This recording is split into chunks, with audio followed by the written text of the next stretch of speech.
What am I putting in my cupboard today that will help me to be twice as effective in manifesting the intention of my next spell? Experienced witches know how important it is to be clear in the intentions we set in our spells and to state specifically what it is we desire. Continue watching and find out how to use normally discarded items that we all have to create a magical tool that will work twice as hard for you in your next spell. Greetings and welcome to the Crone House. Today I'm going to be making some special intention candles to keep on hand in my cupboard. And in the spirit of Beltane, and to understand what I mean, you might want to check out my last video. I will try to link it here for you if I can. I'm going to be using discarded empty toilet tissue rolls and paper towel rolls as candle molds, and the wax from leftover candles as well. Hopefully you've seen me use leftover wax before from bits and pieces of old candles. I've been for years making fire starters to use in our camping and in our home fires with great success. I believe I've showed you that in a video. And not too long ago, you saw me make several skull candles out of leftover candles, out of the wax of leftover candles, very successfully. And I have a couple of videos that I will also link to that. If you have not seen that, you might want to check that out. But today, I'm going to be making something that is commonly referred to as a double action candle. You probably have seen them, but you may not know how to use them. And basically it is a candle, a pillar candle, that is colored half one on one end, one color, and on the other end another color. And the purpose of it is to enable you to really utilize fully the power of candle magic, and especially the color correspondences that enhance the magic, and also to be absolutely very clear about the intention of your spell.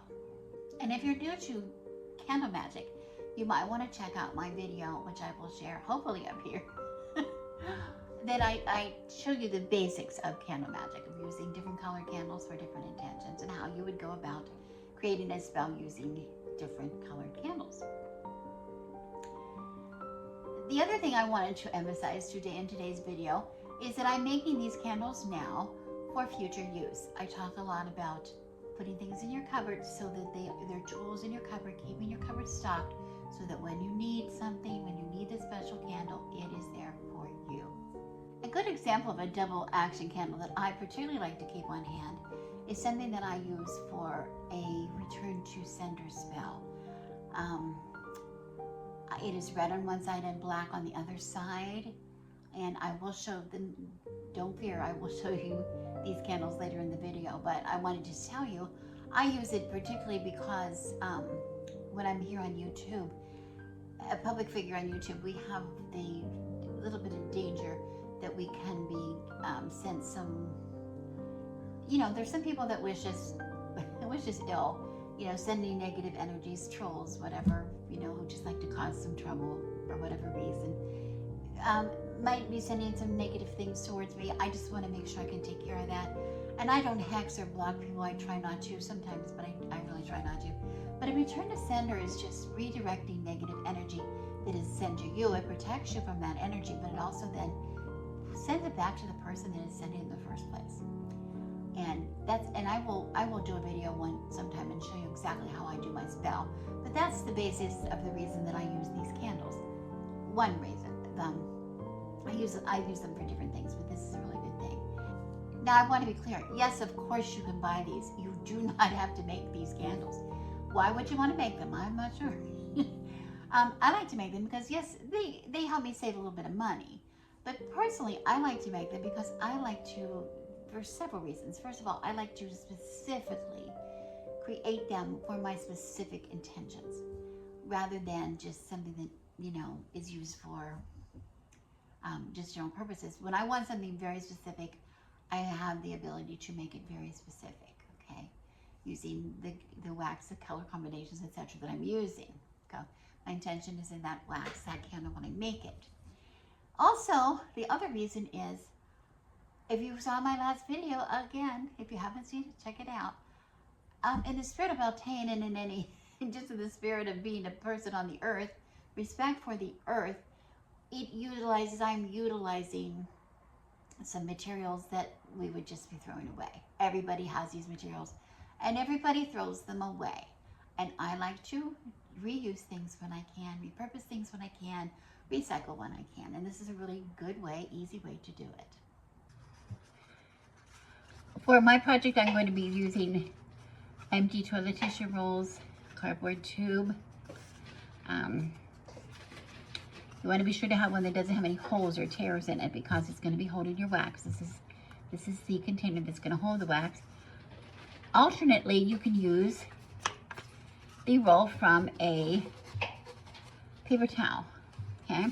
I think we said I would probably divide this in half. That's a little tall for me, but I might make, I'd get two nice sizes out of here. You could do the same size, or you could do a little taller if you wanted to vary your size. That'll work the same. Then again, you see here, there's a hole in this one. So this is the part I would be cutting that off, and then I would be dividing here to get the size I need. So we don't want any holes or tears, okay? That's gonna hold the side of your, this way, shape your candle. But for a base, if I just poured wax in there, it would go everywhere, of course. So we need something for a bottom, for the bottom. And I'm also going to have something in order to secure the wick. So for the bottom, I have this is just, what is this? This is just poster board. This is a poster board that I had hanging in the parlor from a long time ago when I was teaching tarot classes. Some of my beginning tarot, I would use this board to help people learn the meanings of the tarot. And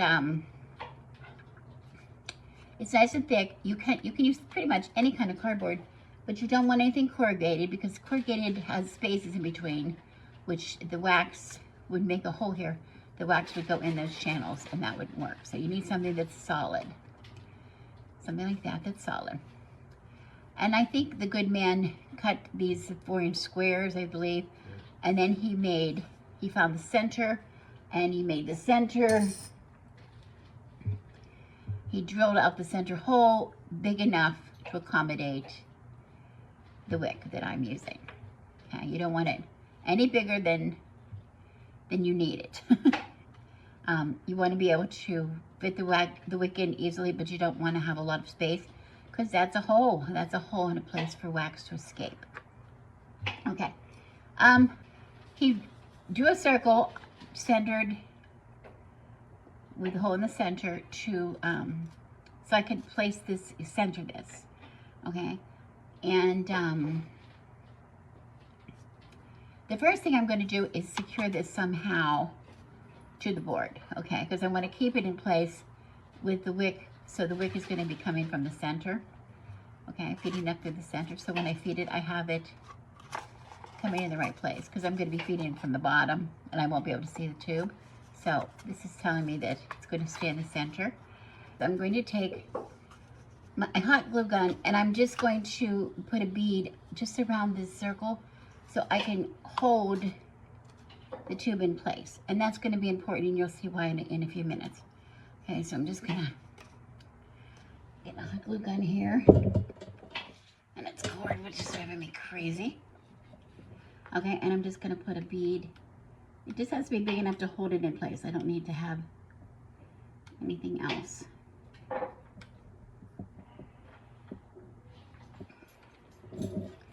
That's it. And I just put the tube on there, like that. All right. Yeah. Now, my first impression, your first impression, and my first impression might be, why can't we just do that and then go ahead and pour it? Why isn't that? Because it is secure, hot glue when it dries. And I even tried one time using a hot glue a pretty good bead of hot glue around here, adding more and more hot glue to this, thinking that was going to be a good barrier and I could pour the wax in and everything would be just fine. It did not work out that way. I had a really bad leak coming between where the tube joined the base. I don't think it was my glue that failed, because my glue, it did not think, you know, I am using a low temperature heat gun, glue gun for this, but it did not fail at all. That did not fail. The glue was not there. The leak came from above that. Like it had pulled and then came up above the wax, the glue, and leaked out that way. Okay, so I tried that, and I also tried wrapping the tube in foil first, including the base, and putting a small hole from the bottom, and that failed. That still leaked. Okay, so I was still determined, thinking, okay, what do I need? And I did a little more research, and I found what I think is going to be the solution to my problem. It's something here called plumber's putty. This little container, this is a 9-ounce container. It came from Home Depot. I think it was, how much was this? $2.75. Like $2 or $3 for this little container. Not a big investment. It lasts forever. It stays soft. It's meant to be used around pipes, so it's going to be waterproof. It's not going to let anything go through it, okay? And I have already had success with this on the bottom, which I can tell you about in a minute, but right now I want to say what my idea is. I'm going to, first of all, the reason I glued this on here is I'm going to build up a ring of putty going around the bottom of this candle, because it's nothing, this mold, because nothing is going to cross this. And I've already seen that in some of my failures where I had this on the bottom of my, you know, where I put the wick. It did not leak there. So that's successful. So I'm going to try using this now around my candle and see how that works. So because this is very soft, all I have to do, I can just kind of roll it if I want to in a little bit of a roll. And because I have the glue gun on there, this is why I put the glue on there, because now I can push it, make sure that it is up against the toilet paper tube and the base. Really good, really well fixed to that. Okay, if I had not glued that, it would just be flopping around and I would get off center, and I don't want to get off center, because remember, when I go to put my wick in through my hole, it's going to come up in the center of my mold. So that's what's important. So I'm just going to, I guess I could use the counter, just continue to build up a ring of this putty around it. Now, I might be using more than I need to, but better safe than sorry, is my opinion. I've already put a little bit of effort into these candles, trying to get them to work. And I'm very determined that they are going to work. So, first I'm going to make sure it goes the whole way around. And I don't have any breaks. I don't have any breaks in the putty. Okay, a little bit more.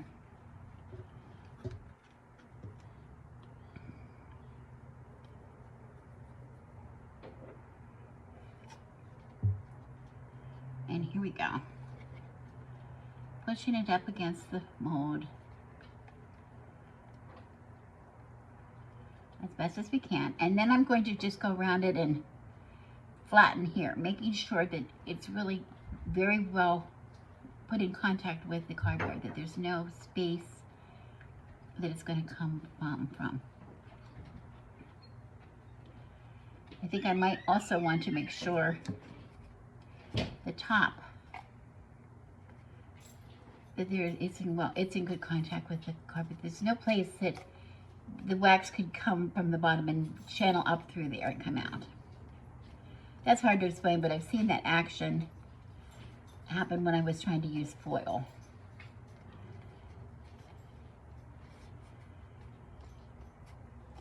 Now, a little bit of wax might leak out, but that's okay. Small amounts would be fine.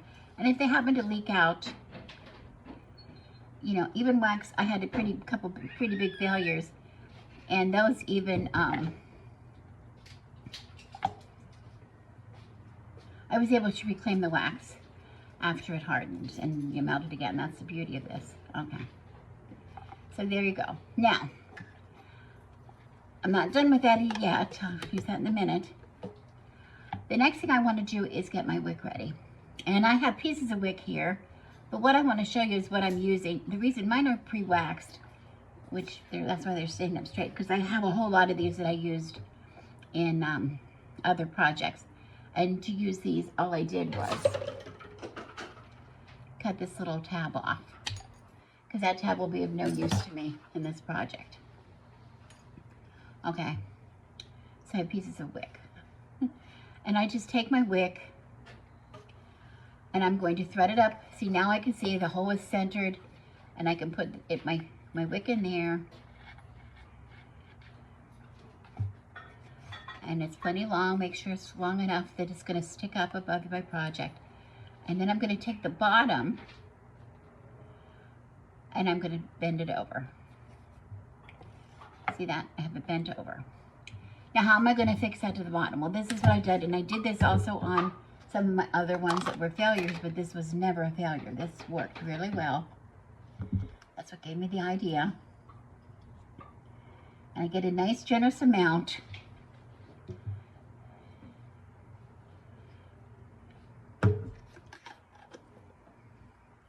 And again, I'm going to flatten it. Not too flat, because I want to cover my wick. And I'm going to push this down over top of my wick, making sure the hole is completely covered.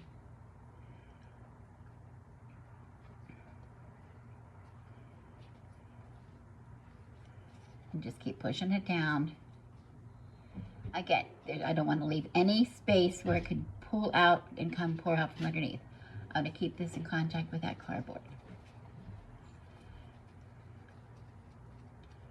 There we go. That's a nice generous amount. And I can even flatten it down a little bit so it'll sit. It's going to stick. Don't be alarmed. It'll stick to whatever you put it on, but it'll come right off. It comes right off. Okay. And there you have it. Now my mold is ready. I'm ready to try it. This is plugged. This is plugged. My wick is centered. And you can put a pencil or something, but they're pretty short, so they stay pretty much in place. If you're using wicking that is not waxed, you can put a pencil, tie some around a pencil or a stick, and set that on here. I want to caution everybody right now. I want to make an important point, because I saw when I was looking on the internet for information about how to make candles, so many videos that are suggesting that you use old crayons to make new candles, melting down old crayons. And while I do have one use that I use old crayons for, which I will share with you another time, never ever for candles. They do not work. You will see, yes, they make beautiful candles, and I think most of the videos you see, they show the thumbnail of a beautifully colored candle, and they might even light that candle, but you will not see that candle burn because they don't really work. It's not the same material. Candle wax, crayon wax, two different kinds of material. They will quickly clog the wick. Without getting too technical, candles burn by something that is called capillary action, or as the wick burns, the flame will melt the wax, and the wax will then be drawn up the wick, and that's how it works, okay? But the crayon, the wax in a crayon is much too dense to do this. And instead of the candle burning properly, the candle most likely is going to go out. It's not, you might see the beautiful light, the beautiful spark in the beginning, and it starts to burn. But pretty soon you will see that pool of wax will put the candle out. It's just not going to work. There's such an easier way. You don't need to, you can still keep your crayons and color with your crayons, but use old candles. I have made some beautiful old candles, new candles out of old candles. We already know that wax really works because we've already used the candle, right? We've used it down to a little bit of stubs. Save your little stubs and then remelt that. You can always remelt the wax and make new. The only caveat is you have to use the right kind of leftover wax. What I mean is there is wax that is made for like a taper or a pillar candle, which stands on its own and burns. And then there is wax made for a container candle, which it burns inside a jar, inside a bottle, inside something like that. Those are two different formulas of wax, and you cannot interchange them. Pillar wax, solid wax, and then container wax, a completely different world. Okay, so just make sure if you're saving stubs of candles, freestanding candles, they're tapers or they're pillars or little votive candles will work too. It's the same kind, it'll stand on its own. Okay, but nothing that has to be held and burned within a container.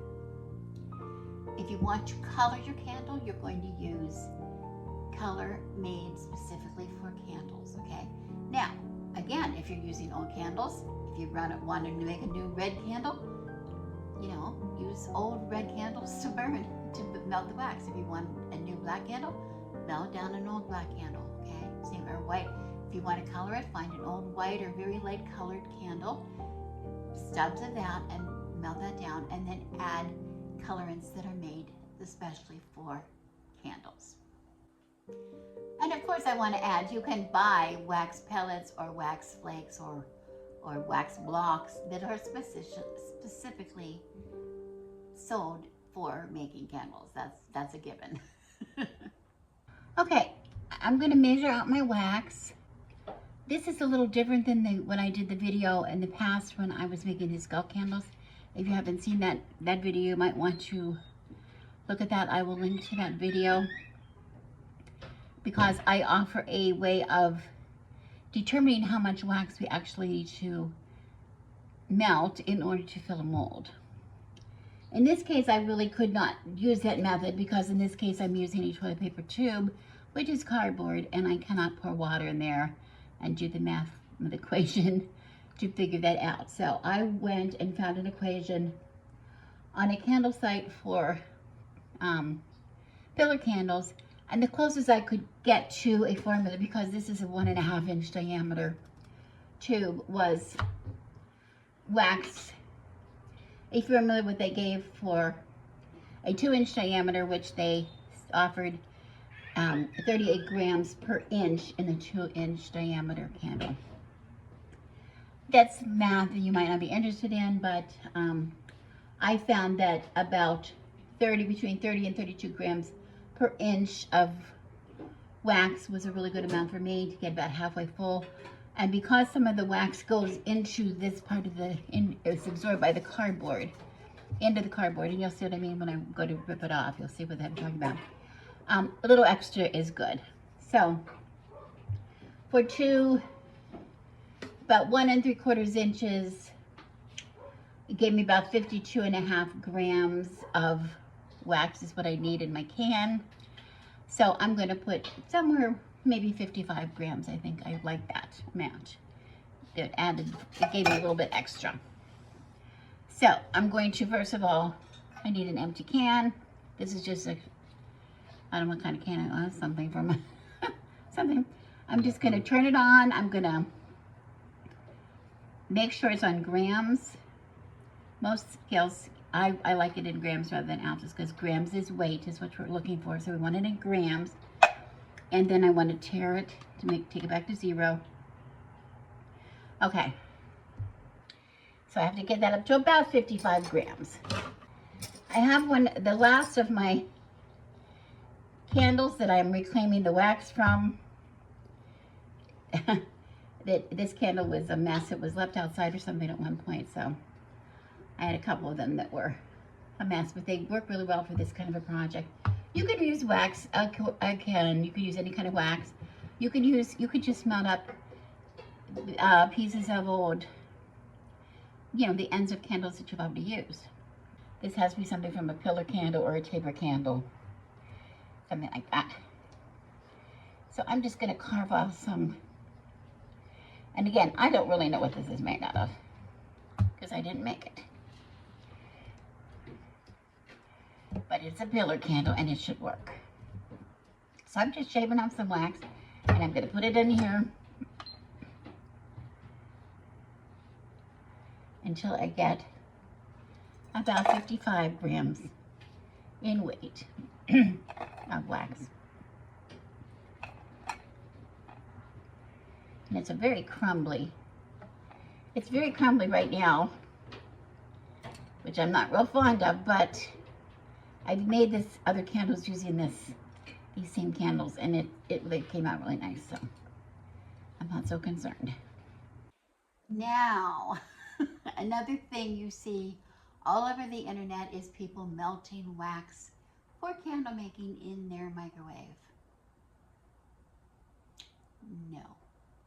Simply no. Please do not ever do that.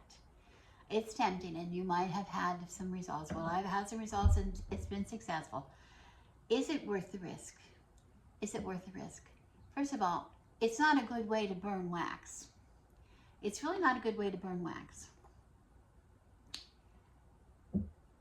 Because, think about a microwave. What do we use a microwave for now? Most of it's, I mean, I guess you can cook in it, but most of it's used to reheat either our tea or coffee or to reheat our lunch, right? Our leftover food. And if you've ever microwaved a plate of food or a cup of coffee or whatever, you know how easy it is to get it. The edges seem nice and hot, nice and warm, but then when you start eating it, you get inside and it's very cold. They're notoriously not heating evenly. They don't heat evenly. And when you're heating wax for candles, you need to have a nice even heat. You need to achieve the temperature all completely through the wax that is even, and a microwave is just not going to do that for you, probably. Probably not going to do that for you or not do it well. The other thing to keep in mind is that wax, candle wax, is extremely flammable. First of all, it's meant to burn, isn't it? But there's so many horror stories of people who have set their house on fire or worse. I even know one individual who had a fatal accident trying to make candles because they can catch on fire. Wax, it can catch on fire and be out of control very quickly. So you have to be always really safe. And the only safe way to melt wax, is in a double boiler. And by double boiler, I simply mean a pan. You heat up, put some water in the pan, you heat up the water gently, and then you put the wax inside another container, a can, or I use an empty can, and put that in the water and allow it to melt that way. Then you're nice and safe. Another point to be made before I get off of this subject is paraffin wax. Now, a lot of people don't like to use paraffin wax. It is a byproduct of the petroleum industry. It's not always that nice. Some people have some sensitivities toward the gas or the fumes that are given off it. Regardless, keep in mind that some of the candles that we purchase are made from blends, and even the waxes that I make, candle wax that I buy specifically for candle making, is usually a blend. And when you purchase a candle, like wherever you buy them in a Michael's or a hobby store of some kind, or you buy it, you know, in Joann's, or you just see a pretty candle you buy, or maybe you buy it from the dollar store.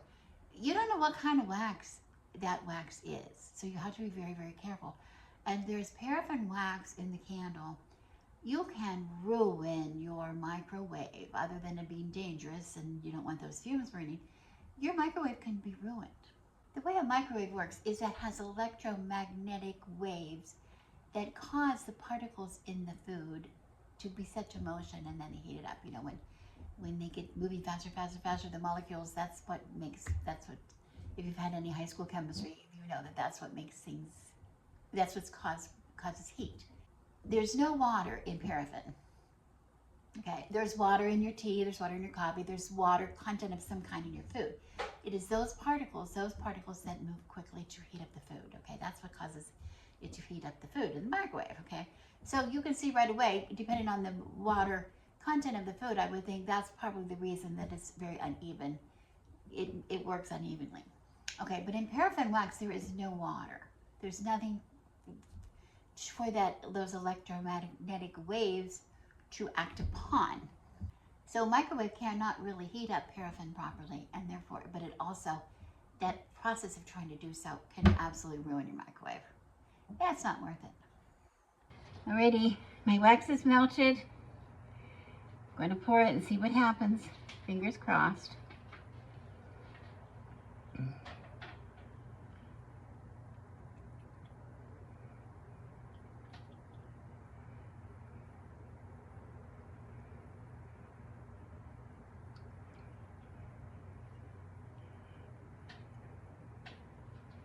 Okay, you can see the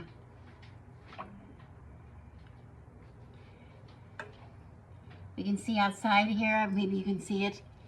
The toilet tissue roll is accepting some of the wax. You see it's just colored there, but I don't see anything pulling out. This might be good. Oh, it might be good. I don't get cocky pants, but I don't see anything leaking. I think we might have done it. We have successfully done it. I have no leaks anywhere around the candle. No leaks, and you can see inside that it's not completely hard, but it's hard and it's pretty hard. It's hard enough to move anyway. I have to wait till it gets completely hard to add the next coat, but I did want to show you one thing. Look at this. If you look down above the putty, you can see a line of wax that was starting to come up. You see how it's dark red? Starting to come up above that. Now, if I did not have such a high thing of putty, see, I came up pretty high with my putty. Here, we can look over here. Right there. Right there. As it started, like it would have run down if that was not so high. But so I would say when you're building up your channel, to come up a half, what did you say? It was about a half an inch high. But this is a great success. And of course, when I add the top layer, I won't have any leaking problems at all, because it's going to stay right in the tube. The tube itself does not leak. My candles have been sitting overnight, and I'm very excited to tell you that I do not have any major leakage at all. The putty was a really good success. Okay, so now what I'm going to do now is I have my first color in, and I'm ready to put my second in, so I'm going to do the same process. I've weighed out my wax in the can, and I'm going to put it here on my double boiler on the stove to melt, and then I will color it. And this time when I fill it, I'm not really going to worry about leaks because we have a nice solid layer underneath, and it's going to just sit on top of there, and we're going to just see what happens. And I want to get it as close as I can to the top. See, that's me pouring that down there. That's me. I'm just not doing a very good job pouring. But I want to get it close to the top. I don't want to get my tab involved in the wax because that will mess it up. I have one more over here to do. If I turn it a little bit so I can get to it. These both are return to sender candles. They have red on the bottom and black on the top, which is not a rule. That's just what I like. Okay, I'm going up as far as I can, and I'm going to stop, and I will come back, and I will show you why. Because if you can see on these candles that I've already done, can you see this one? Yes, you can. If you've ever made candles before, you see once the wax starts to set up, the wick pulls some up in the middle, and then it leaves the mold holds some to the side, but there's always like a little depressed area around the wick, which we need to top off, and that's just very, very commonly done. Do that a lot. So I have taken the bar off, and I'm just reheating my wax a minute. It was that color. Those are purple, and it looks,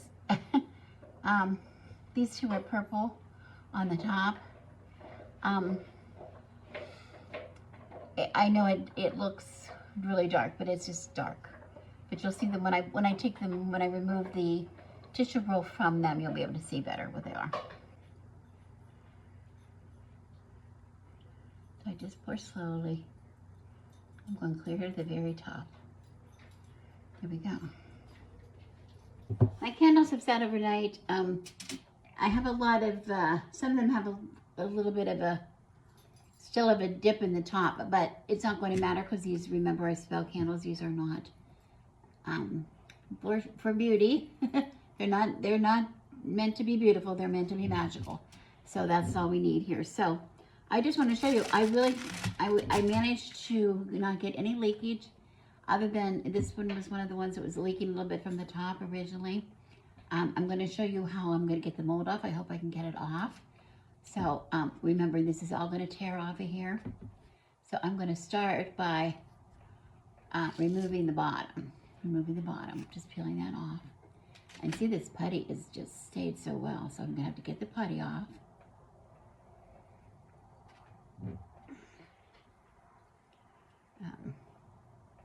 As best as I can without getting it all over the house. Fortunately, it's still very soft and pliable. I just want to get enough of it off so I can get to the cardboard when it's time.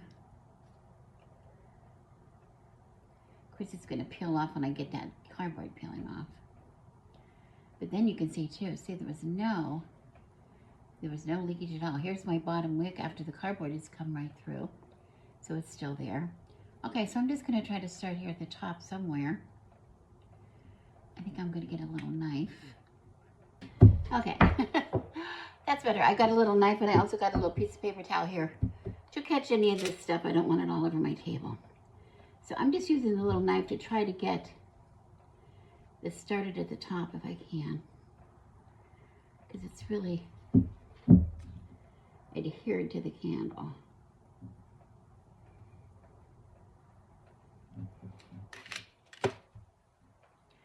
And I just see, there I go. I just want to be able to start peeling it off. And it peels off, once you start it, it peels off rather easily, but it does leave like a sort of an interesting texture behind, which I kind of really like that. But the very nature of the roll, it peels off pretty well. And any place that I need it, I can just use this knife to loosen it. Now, this is not gonna, I'm not concerned with this top. It's really stuck up there. I'm not concerned with the top because I'm going to end up carving that down a little bit anyway. Okay.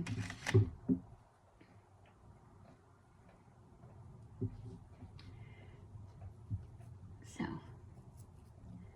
I'm going to continue. And here we can see the line. This is a red and a black. I did red bottom, black top, which comes out very nicely. Get to the bottom. And look how that pulls off. That pulls off beautifully. Now, what I wanted to show you about this before we go is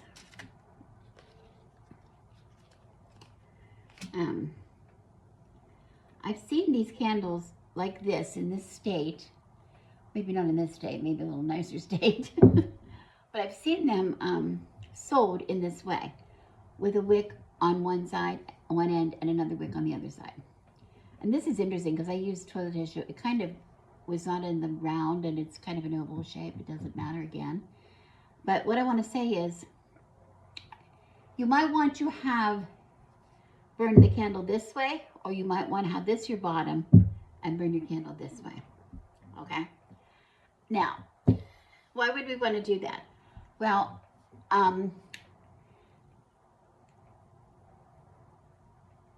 if this is, I have this as a return to sender spell, so this one, maybe the colors are not so good on this one.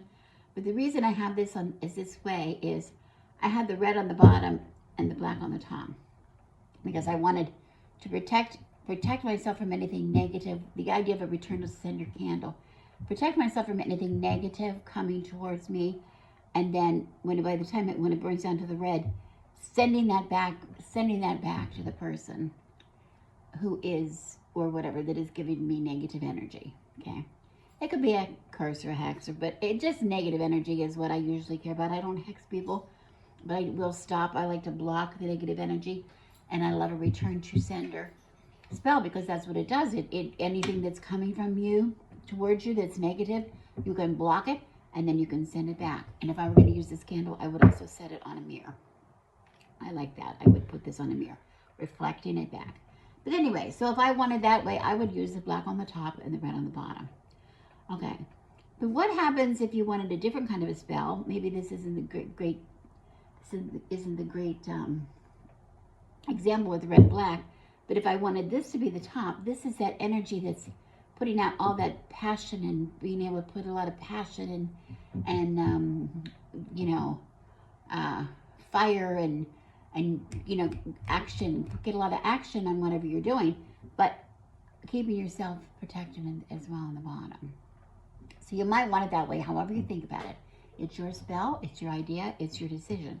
So in that case, we choose which side we want to burn.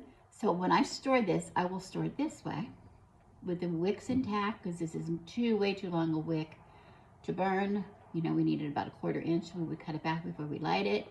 This one's still a little bit long. And then we call, I've heard the term budding the candle. And what that means is I want to take this, you see this edge, if I wanted this to be my top, this one I could do it now too. But, and carving, just taking the candle and carving it around there. So this is at an angle. You know what I mean? Most candles have that, they have like a shape that's peaky, right? A little bit peaky. This is the wick, and then it tapers out to the candle. So they burn a little better. If I have too much wick, see there's too much wax here around the wick, you might have a danger of the candle burning out in its own, I don't know why the expression choking in his own snore came to, because they're not snoring. And I know that's a really ridiculous expression. I'm not even sure where it came from. Sounds horrible. But but if I would carve this down, when this burns, that wax will help facilitate the wax dripping down the outside, which is exactly what you want it to do, right? You don't want the wax to stay in there and pool and suffocate your flame. You want it to drip down the outside. So before we would light this, we would decide which side we wanted to be, top or bottom, and then we would carve that out. Okay, that's called budding. I don't know if it's budding referring to that we want this to be the bottom. And if that's the case, I would take the bottom wick. If it was the black, I would cut that off. Or if I wanted the red to be on the bottom, I would cut that off. I hope that was clear. I don't know. The other thing I wanted you to notice is I don't have equal, it's not exactly equal. You know, I'm pouring wax into a into a toilet tissue roll, so you know, I couldn't really see, and we don't know if some might have leaked out, some absorbed. It didn't matter. It's still a really nice candle, and it will burn. It's made out of candles, old candles, or wax that is specifically for candles, so it's going to burn. Okay, so let's look at some of these others. This is one of the ones that I made earlier. Remember when I showed you I had such a horrible leak? This is well, the yellow wax dripped out everywhere onto my thing. But I ultimately got it to go to the top. Got it to work, so I'm going to pull that back. Try to take this one off and see how that works. Okay. And again, you can see I have a wick on both ends. So I'm going to start it up here at either end. Over here I can see this. This is the beauty about toilet tissue rolls. They're made like that, so it makes it kind of easy to peel. It's like when you score an orange, how much easier. Look how nice that peels off. That's nice. So even though I had a really bad leak from this experience, I had all this wax left over. Even though I had a bad leak with that, oh my goodness, I got a beautiful candle, didn't I? And of course, we want to clean up the edges. This is what I'm talking about. You know, it's pretty easy. I don't want to do it yet because the candle, I could do it a little bit.